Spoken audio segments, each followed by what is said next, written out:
comes to street level heroes, what makes them powerful? Their fighting moves, their superpowers, if they happen to have any, or their skill at guarding their streets and protecting their own neighborhood or city? Welcome back, Nerd Squad. It's me, Amanda, and this is the top 10 most powerful street level superheroes from DC Comics Part 2. Who is the best street level hero and why? Number 10, Red Canary. On his Part 1, AJ talked about Black Canary, who I personally really wanted to also discuss on this list. So, because of that, I decided I'd tell you about another Canary adjacent character. This one is an up-and-comer who might not be super powerful yet, but who you might want to watch out for when it comes to her potential as a hero. Red Canary was inspired by the hero Black Canary to become herself a hero in the same bird style and title. As far as we know right now, her name is simply Sienna. She took up the mantle after the death of the Justice League, believing them to actually have died, and thinking the world needed new heroes to replace the League. However, of course, Black Canary and the other heroes would return, they weren't really dead, but Red Canary has chosen to stay on and fight as a hero still. When it comes to her skills and powers currently, she's an experienced martial artist, which honestly is super street level just in and of itself. Red Canary also fights with the Screama sticks like Nightwing, but her sticks were stolen from a villain and as such are also kinda high tech. Number 9, Jonah Hex. Jonah Hex initially started out as a hero from the Wild West. He made his first appearance in the 1972 comic All-Star Western issue number 10. He was introduced as a famed bounty hunter who gained prominence at first during the frontier days in the 19th century. Jonah is not your typical hero, but is instead an anti-hero who is killed many times over, but attempts to stick to his own personal moral code,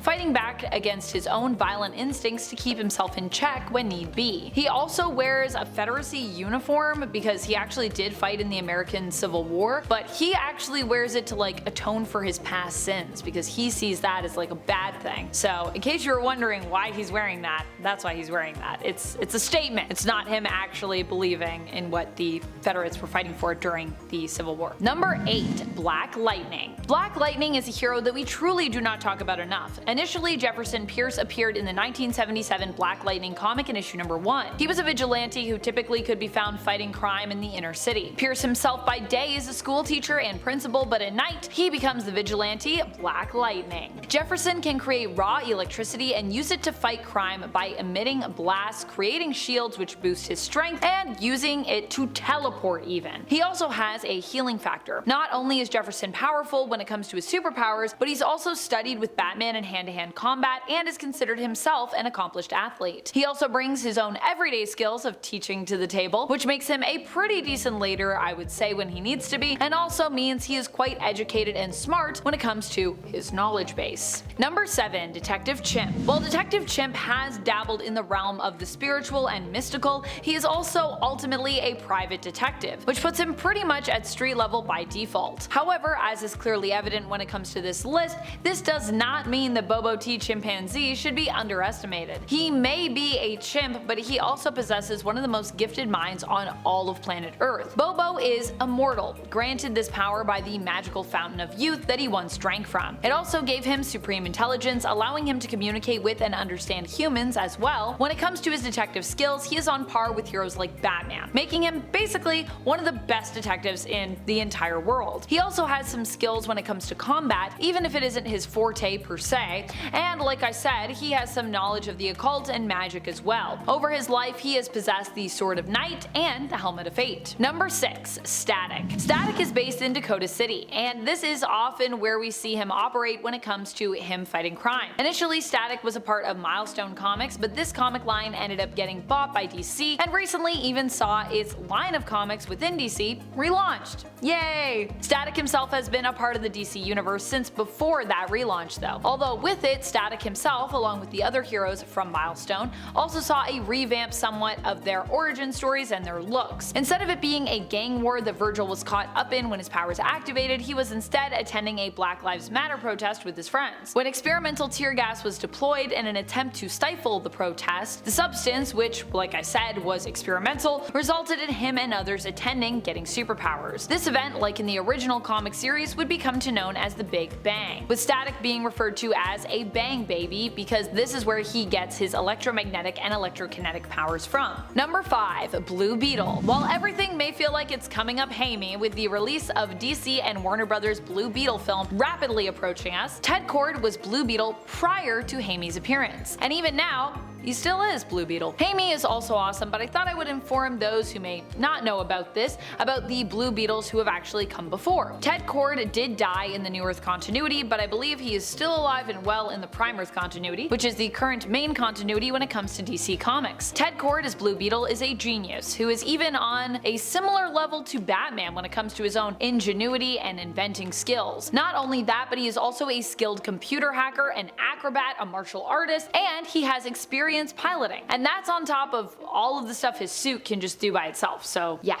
Pretty impressive. Number 4, Nightwing. One of my all-time favorite heroes, especially lately with Bruno Redondo and Tom Taylor working on the amazing Nightwing book. Goodness, what an amazing time to be alive and be a Nightwing fan right now. When it comes to Nightwing, you can typically find him swinging above the streets of Bloodhaven, which tends to be where he is based ever since he decided to move out from Batman's shadow and become his own hero, with Dick Grayson moving from Robin to Nightwing. As Nightwing, Grayson is basically like a more optimistic version of Batman, except that instead of being a millionaire, at least not normally he's a millionaire, he tends to be more a person of the people. In fact, he even struggles sometimes to pay rent like most people do. And even recently, when he did inherit a massive sum of funds following Alfred's death, he decided to use this newfound fortune to actually fix up the city of Bloodhaven, promising to give pretty much all of it away through investing in various sites and programs that can better help Bloodhaven fight against the crime and corruption it faces and its residents face daily. I just love that. I love how Dick is like, I just got a bunch of money, I'm not even gonna keep it, I'm just gonna pretty much give it all away. I'm still gonna stay a man of the people. Number 3, Hellblazer. Also known as John Constantine, the original Hellblazer from Vertigo was very much a street level hero. And yeah, back in the day, this was one of the names that he went by, Hellblazer. Well, he was more of an anti-hero, I guess I should say, but I doubt we'll ever do a top 10 most powerful street level anti-heroes in DC Comics, because that would be a pretty niche